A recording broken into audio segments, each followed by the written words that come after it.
नमस्कार दोस्तों, ट्रैवलर अड्डा में आपका स्वागत है।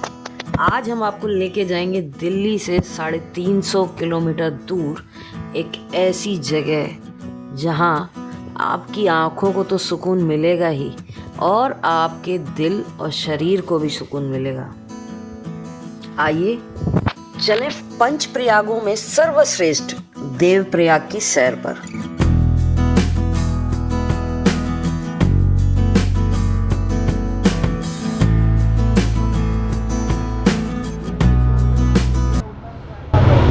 तो हम पहुंच गए हैं देवप्रयाग संगम पे।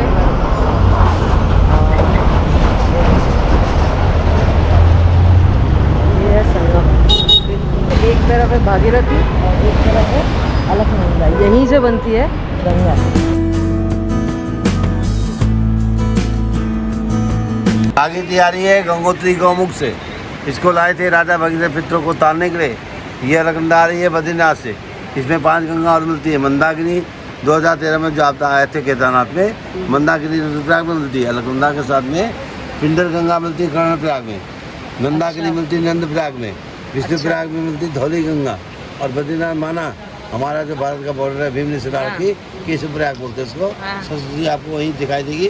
बाकी अलकनंदा में गुप्त हो गई। ये हो गई 6 और यहाँ से भागीरथी मिला के फिर यहाँ से गंगा नाम बन जाता है। देवप्रयाग से ऋषिकेश, हरिद्वार, कानपुर, बनारस होते प्रयागराज, इलाहाबाद तक। और वहाँ यमुनोत्री से यमुना जी पहुँचती है। वहाँ यमुना गंगा का संगम सरस्वती वहाँ गुप्त में है। और ये जगह है देवप्रयाग। यहीं से गंगा जी का जन्म हुआ था, एक तरीके से कहा जाए, क्योंकि गंगा जी का नाम जो गंगा जी पड़ा वो यहीं से पड़ा है।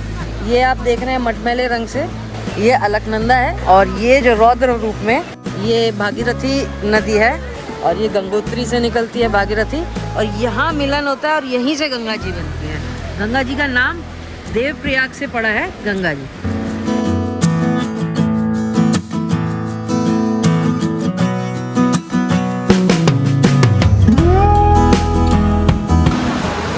देवप्रयाग आने के लिए ऋषिकेश से मात्र 70 किलोमीटर दूर देवप्रयाग है ये अपना। और अगर आप 4 धाम के लिए जा रहे हो, केदारनाथ, बद्रीनाथ, तो भी आपको ये बीच रास्ते में पड़ेगा। तो आपका जब भी यहाँ आना हो आप बिल्कुल यहाँ आइए। यहाँ रघुनाथ मंदिर है और संगम, और शाम को आप आओगे तो यहाँ पे आपको आरती भी देखने को मिलेगी।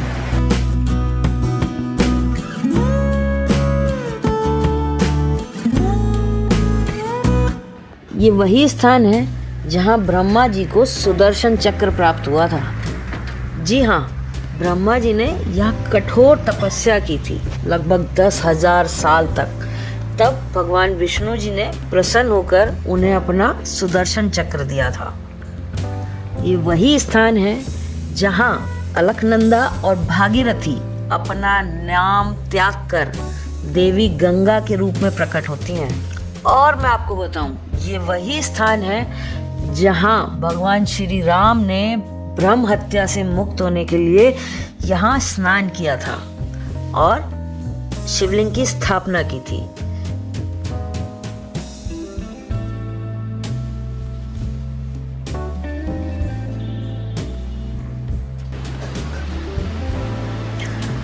दोस्तों, दिल्ली से जब हम चले तो लगभग 3.5-4 घंटे में हम पहुंच गए देवप्रयाग।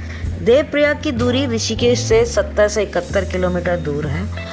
और जैसा कि ऋषिकेश में पूरा आपको दिखेगा शोर शराबा चीज़ें, और देवप्रयाग बिल्कुल धार्मिक सुकून को लेते हुए एक अलग ही आपको अनुभव देगा।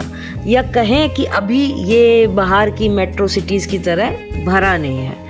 तो आप जैसे ही आगे बढ़ेंगे आपको खूबसूरत नज़ारा दिखेगा प्रयाग का। प्रयाग होता है 2 नदियों का मिलन। तो ये देखिए, आपको यहाँ पे 2 नदियाँ बहुत ही खूबसूरत तरीके से दिखेंगी। एक का रंग बिल्कुल हरा और एक का रंग बिल्कुल भूरा, और एक नदी इतने सुकून से चलती हुई और एक नदी इतने उछल कूद करती हुई।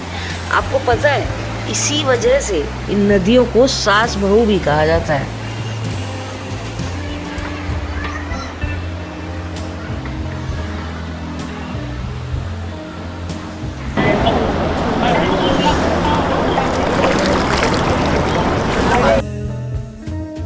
और मान्यता यह भी है कि मुनि देव शर्मा के 4 वर्षों तक तप करने के बाद भगवान विष्णु यहाँ प्रकट हुए थे।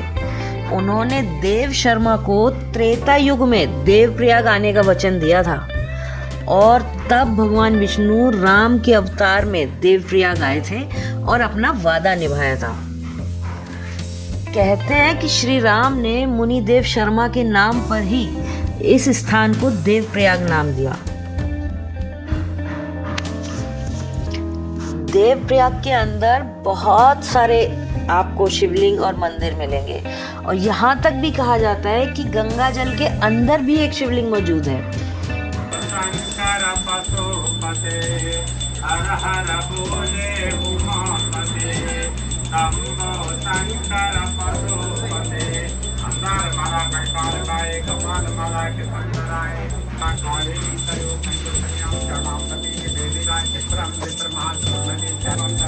तो दोस्तों, अगर आप दिल्ली से कुछ ही दूरी पर कुछ अच्छी जगह सोच रहे हैं जहां आप अभी तक नहीं गए हैं और आप कुछ दिन समय बिताना चाहते हैं, तो मैं आपको बिल्कुल बोलूँगी आप बिल्कुल देवप्रयाग आइए। यहाँ रुकने के लिए आपको बहुत सारी धर्मशालाएं, बहुत सारे होटल मिलेंगे और होटल आपको लगभग सभी ऐसे मिलेंगे जिनकी खिड़की से आपको माँ गंगा के दर्शन होंगे। होटल बहुत महंगे नहीं है, यहाँ पर 1000 रुपये से शुरू है, 2000-3000 रुपये तक मैक्सिमम आपको यहाँ होटल मिल जाएंगे। खाने पीने की आपको अच्छी सुविधाएं यहाँ पर। आपका दिल करे तो आप घाट पे घंटों बिता सकते हैं। कोई भीड़ भाड़ नहीं है, कोई शोर शराबा नहीं है। एक सुकून से आप 2 दिन 3 दिन रुकना चाहते हैं उसके लिए भी बेस्ट जगह है।